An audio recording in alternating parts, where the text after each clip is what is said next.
Hi friends, welcome to tech facts. నేను Rafi. Friends, ఈరోజు మనం రెడ్మీ నోట్ 7 ప్రోలో గూగుల్ కెమెరాని ఇన్స్టాల్ చేసుకున్న తర్వాత దాని పెర్ఫార్మెన్స్ స్టాక్ కెమెరాతో కంపేర్ చేసినప్పుడు ఎలా ఉంటుంది అనేది కొన్ని శాంపుల్స్ ద్వారా మనం అర్థం చేసుకుందాం. మీకు తెలుసు, రెడ్మీ నోట్ 7 ప్రోకి ఇప్పటివరకు పర్ఫెక్ట్గా వర్క్ చేసే గూగుల్ కెమెరా వర్షన్ అయితే అవైలబుల్గా లేదు. చాలా వరకు వర్షన్స్లో మనకి ఫోర్స్ క్లోజ్ అవ్వటం, అలాగే మనకి కెమెరా స్టక్ అవ్వటం, అలాగే మనకి పోర్ట్రేట్ ఓపెన్ కాకపోవటం, కలర్ వాష్ అవుట్ అవ్వడం, ఇలాంటి రకరకాల ప్రాబ్లమ్స్ అనేది చూస్తూనే ఉన్నాం. అయితే నేను మాత్రం ఒక వర్షన్ని కొంచెం మోడిఫై చేశాను. సో దాంట్లో నాకు నచ్చినట్టుగా కొన్ని సెట్టింగ్స్ చేసుకొని దాన్ని పర్ఫెక్ట్గా వర్క్ చేసేలాగైతే చేశాను. కాకపోతే దాంట్లో మీకు డెవలపర్ స్థాయిలో అయితే పర్ఫార్మెన్స్ అయితే ఉండదు ఖచ్చితంగా. ఎందుకంటే నేను ఒక డెవలపర్ని మాత్రం కాదు, జస్ట్ నాకు తెలిసినంత వరకు నేను కొన్ని మోడిఫికేషన్స్ అయితే చేశాను. సో దాని ద్వారా అదైతే పర్ఫెక్ట్గా వర్క్ చేస్తుంది. ఇక దాని పెర్ఫార్మెన్స్ ఎలా ఉంటుంది అనేది మీరు ఇప్పుడు నేను కొన్ని శాంపుల్స్ చూపిస్తాను, దాని ద్వారా అర్థం చేసుకోండి. సో గూగుల్ కెమెరాని ఎలా ఇన్స్టాల్ చేశాను, ఎలా మోడిఫై చేశాను అనేది నేను సపరేట్గా ఒక వీడియో చేశాను. ఆ వీడియో చూస్తే మీకు అర్థమవుతుంది. సో దానికి సంబంధించిన లింక్, అలాగే దానికి సంబంధించిన నా పర్సనల్ సెట్టింగ్స్ ఫైల్ కూడా ఈ వీడియో కింద డిస్క్రిప్షన్లో ఇస్తాను. సో ఎవరైతే రెడ్మీ నోట్ 7 అలాగే నోట్ 7 ప్రో వాడుతున్నారో వాళ్ళైతే ఈ ఫైల్ని ఇన్స్టాల్ చేసుకోండి. అలాగే నేను ఏదైతే సెట్టింగ్ ఫైల్ ఇస్తానో దాన్ని కూడా మీరు దాంట్లోకి ఇంపోర్ట్ చేసుకోండి. ఆటోమేటిక్గా మీకు వర్క్ అయితే అవుతుంది. కాకపోతే మీరు గుర్తుపెట్టుకోండి, ఇది డెవలపర్ స్థాయిలో మాత్రం ఉండదు. మనం పోకోఫోన్ F1తో కంపేర్ చేసేలాగైతే ఖచ్చితంగా ఉండదు. పోకోఫోన్ F1కి మాత్రం పర్ఫెక్ట్గా వర్క్ చేసే గూగుల్ కెమెరాలు నెంబర్ ఆఫ్ అవైలబుల్గా ఉన్నాయి. కానీ రెడ్మీ నోట్ 7 ప్రోకి మాత్రం ప్రజెంట్గా ఏమీ అంత ప్రాపర్గా అయితే వర్క్ చేయట్లేదు. ఇక మనం కొన్ని శాంపుల్స్ చూద్దాం. శాంపుల్స్ చూసిన తర్వాత మీకు ఎలా ఉంటుంది అనేది ఒకసారి చూసేద్దాం.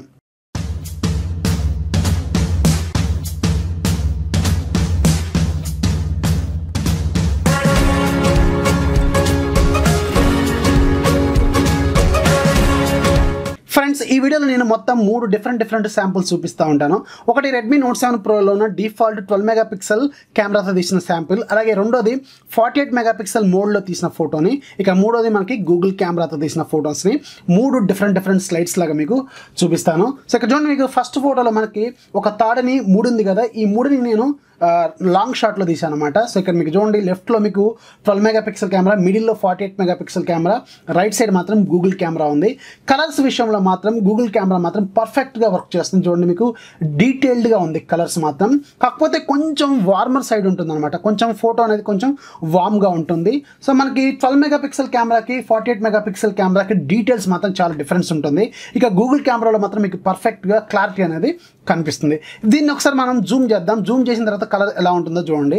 సో జూమ్ చేసిన తర్వాత మీకు 12 మెగాపిక్సెల్ అలాగే 48 మెగాపిక్సెల్లో కెమెరాస్లో మీకు ఈక్వల్గా కనిపిస్తుంది.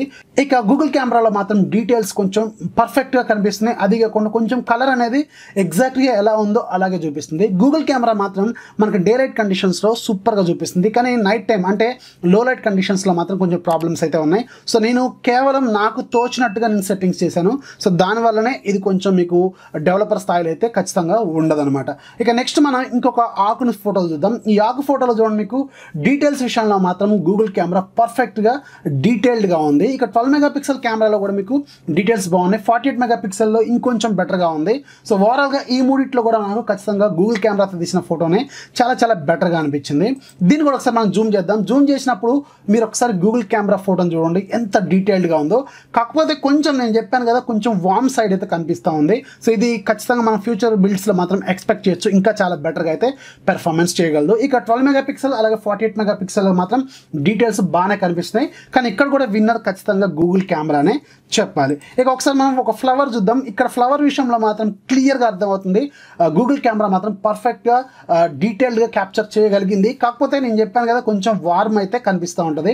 12 మెగాపిక్సెల్ 48 మెగాపిక్సెల్లో మీకు ఫ్లవర్ లోపల క్లారిటీ అయితే మిస్ అవుతుంది. కానీ గూగుల్ కెమెరాలో మాత్రం ఫ్లవర్ లోపల బేస్లో మాత్రం పర్ఫెక్ట్గా క్లియర్గా కనిపిస్తుంది. సో దీన్ని కూడా మనం ఒకసారి జూమ్ చేద్దాం. జూమ్ చేసినప్పుడు ఇక్కడ క్లియర్గా చూడండి, ఇక్కడ మీకు గూగుల్ కెమెరా పర్ఫెక్షన్ ఎంత బాగా ఉంటుందనేది. ఇప్పుడు మనం ఒకసారి రెగ్యులర్గా మనం ఏదైతే కెమెరా ఉంటుందో దాంతో ఒక హ్యూమన్ బీయింగ్ని చూద్దాం. సో ఇక్కడ చూడండి, మనకి గూగుల్ కెమెరా మాత్రం డీటెయిల్డ్గా క్లియర్గా కనిపిస్తుంది. కాకపోతే కొంచెం వార్మ్ ఉంటుంది. ఇక 12 మెగాపిక్సెల్ అలాగే 48 మెగాపిక్సెల్ డే లైట్ కండిషన్లో మనుషుల్ని ఫోటో తీసినప్పుడు మాత్రం పర్ఫెక్ట్గా చాలా డీటెయిల్డ్గా కనిపిస్తుంది. సో ఇక్కడ కూడా నేను ఒకసారి జూమ్ చేసి చూపిస్తాను, డీటెయిల్స్ ఒకసారి మీరు అబ్జర్వ్ చేయండి. సో ఇక్కడ డీటెయిల్డ్ విషయంలోకి వెళ్తే మాత్రం ఇక్కడ ఏదైతే ఇప్పుడు నేను బేస్ బేస్ ఫైల్ ఇప్పుడు నేను గూగుల్ కెమెరా చెప్తున్నాను. దీంట్లో నేను చేసిన సెట్టింగ్స్ కాబట్టి మీకు కలర్స్ అనేవి ఇంకొంచెం బెటర్గా లేకపోవచ్చు. అదే ఒక పాపులర్ డెవలపర్ చేశారనుకోండి, ఖచ్చితంగా మీకు ఇక్కడ గూగుల్ కెమెరా విన్నర్ అయ్యేది. కానీ ఈ కండిషన్లో మాత్రం డే లైట్ కండిషన్లో ఒక హ్యూమన్ బీయింగ్ని ఫోటో తీసినప్పుడు ఖచ్చితంగా 12 మెగాపిక్సెల్ అలాగే 48 మెగాపిక్సెల్ కెమెరాలు పర్ఫెక్ట్గా ఉన్నాయి. సో గూగుల్ కెమెరా మాత్రం కొంచెం ఆ వామ్ని మనం కంట్రోల్ చేయాల్సిన పరిస్థితి అయితే ఉంటుంది. ఇక ఒకసారి మనం పోర్ట్రేట్ దిద్దాం. పోర్ట్రేట్లో కూడా డీటెయిల్డ్ పరంగా వెళ్తే మాత్రం గూగుల్ కెమెరాలో డీటెయిల్స్ పర్ఫెక్ట్గా చాలా క్లియర్గా ఉన్నాయి. కాకపోతే మీరు ఒకసారి బ్యాక్గ్రౌండ్ అబ్జర్వ్ చేయండి. బ్యాక్గ్రౌండ్లో మీకు రెగ్యులర్ 12 మెగాపిక్సెల్ అలాగే 48 మెగాపిక్సెల్లో క్లారిటీగా ఉంది. అంటే బ్యాక్గ్రౌండ్లో నేను రియల్ లైఫ్లో చూశాను కాబట్టి బ్యాక్గ్రౌండ్ ఎలా ఉందో అలాగే ఉంది. కానీ గూగుల్ కెమెరాలో మాత్రం కొంచెం రెడ్డిష్గా వామ్ కలర్లో ఉంది. అది ప్రాబ్లం ఏంటంటే ఇది డెవలపర్ డిజైన్ చేసిన గూగుల్ కెమెరా కాదు కాబట్టి. సో నేనేదో నాకు తోచిన సెట్టింగ్స్ చేయడం వల్ల మాకు అలా అనిపిస్తుంది. కానీ వర్క్ చేస్తుంది, కాకపోతే పర్ఫెక్షన్ అయితే ఇంకొంచెం చేయాల్సి ఉంటుందన్నమాట. ఒకసారి మనం దీన్ని కూడా డీటెయిల్గా చూద్దాం. సో డెప్త్గా చూసినప్పుడు కూడా మీకు గూగుల్ కెమెరా డీటెయిల్స్ మాత్రం పర్ఫెక్ట్గా చాలా డీటెయిల్డ్గా ఉంది. మీకు ఒకసారి 12 మెగాపిక్సెల్ అలాగే 48 మెగాపిక్సెల్ చూసినప్పుడు మీకు కొంచెం చూడండి అది షైన్ అయిపోతుంది, పక్కకి వెళ్ళిపోతుంది, షేడ్ అయిపోతుంది. కానీ గూగుల్ కెమెరాలో మాత్రం ఆ ఫ్లవర్ రెక్కలు ఏవైతే ఉన్నాయో ఆ రెక్కలు చాలా డీటెయిల్డ్గా ఉన్నాయి. ఒకసారి మనం సెల్ఫీ చూద్దాం. సెల్ఫీ మాత్రం రెడ్మీ నోట్ 7 ప్రోలో మాత్రం మనకి 13 మెగాపిక్సెల్ అంత పర్ఫెక్ట్గా అయితే లేదు. గూగుల్ కెమెరా మాత్రం కలర్స్ని క్లియర్గా తీసుకుంది, కానీ ఇంకొంచెం ఐఎస్ఓ లాంటివి మనం కంట్రోల్ చేయాల్సిన పరిస్థితి అయితే ఉంటుంది. సో ఇది ఖచ్చితంగా మనం ఫ్యూచర్ బిల్డ్స్లో ఎక్స్పెక్ట్ చేయొచ్చు. అలాగే ఒకసారి నైట్ మోడ్లో తీసినప్పుడు కూడా చూడండి. So Redmi note 7 pro stock camera మాత్రం కొంచెం ఇక్కడ మాత్రం పర్ఫెక్ట్గా వర్క్ చేసింది. కానీ నోట్ 7 ప్రోలో గూగుల్ కెమెరా మాత్రం కొంచెం డీటెయిల్డ్గా ఉంది. నేను చెప్పాను కదా కొంచెం బ్రైట్నెస్ అవన్నీ కంట్రోల్ చేయాలి. సో దానికైతే కొంచెం టైం పట్టుద్ది. ఇక మనం ఒకసారి నైట్ సైట్ మోడ్ ఫొటోస్ చూద్దాం. సో నైట్ సైట్ మోడ్లో మాత్రం పర్ఫెక్ట్గా గూగుల్ కెమెరా చాలా డీటెయిల్గా తీసుకుంటుంది. మనకి ఏదైతే స్టాక్ కెమెరాలో నైట్ మోడ్ ఉందో సో దానికంటే మనకి గూగుల్ కెమెరాలో నైట్ మోడ్ చాలా చాలా బెటర్గా ఉంటుంది. సో ఇది చూడడానికి మీకు అర్థమవుతుంది. ఇక మనం ఒకసారి వీడియో శాంపిల్స్ చూద్దాం. సో ఇక్కడ మనకి రెండిట్లో కూడా స్టెబిలేషన్ అయితే నేను ఎనబుల్ చేశాను. సో ఎనబుల్ చేసిన తర్వాత మీకు ఎలా ఉందనేది ఒకసారి చూడండి. సో స్టాక్ కెమెరాలో మీకు కొంచెం షేక్ అవుతుంది, ఈవెన్ మనకి స్టెబిలేషన్ అయితే ఎనబుల్ చేసినప్పుడు కూడా. కానీ గూగుల్ కెమెరాలో మాత్రం చాలా పర్ఫెక్ట్గా స్టెబిలేషన్ అనేది వర్క్ చేస్తుంది. కాకపోతే కొంచెం డార్క్ సైడ్ ఉంటుంది, ఎందుకంటే నేను ఆ ఐఎస్ఓ లాంటి కంట్రోల్ చేయలేకపోయాను కాబట్టి. కానీ మీకు స్టెబిలేషన్ విషయంలో మాత్రం గూగుల్ కెమెరాని చాలా బెటర్గా వర్క్ చేస్తుంది. ఇక మనం ఒకసారి ఫ్రంట్ కెమెరా వీడియోలో కూడా చూస్తే మీకు గూగుల్ కెమెరా కలర్స్ అనేవి చాలా బెటర్గా ఉన్నాయి, కాకపోతే కొంచెం డార్కర్ సైడ్ ఉన్నాయి. సో మనకి స్టాక్ కెమెరాలో కూడా పర్ఫెక్ట్గానే వర్క్ చేస్తుంది, చాలా బాగుంది కూడా. సో చూసారుగా ఫ్రెండ్స్, రెగ్యులర్ స్టాక్ కెమెరాకి అలాగే గూగుల్ కెమెరాకి ఉన్న డిఫరెన్సెస్. ఇక్కడ డీటెయిల్స్గా తీసుకోవడంలో మాత్రం గూగుల్ కెమెరా ఖచ్చితంగా విన్నరు, కాకపోతే కొంచెం వాటిని మాడిఫై చేయాలి. ఇది నేను మాడిఫై చేసింది కాబట్టి అలా ఉంది. అదే ఒక పాపులర్ డెవలపర్ చేశారనుకోండి ఖచ్చితంగా చాలా చాలా బెటర్గా ఉంటుంది. బిఎస్జీ కానీ శానిటీ కానీ ఇలాంటి వాళ్ళు వెర్షన్స్ అనేవి త్వరలోనే మనకు వస్తాయి.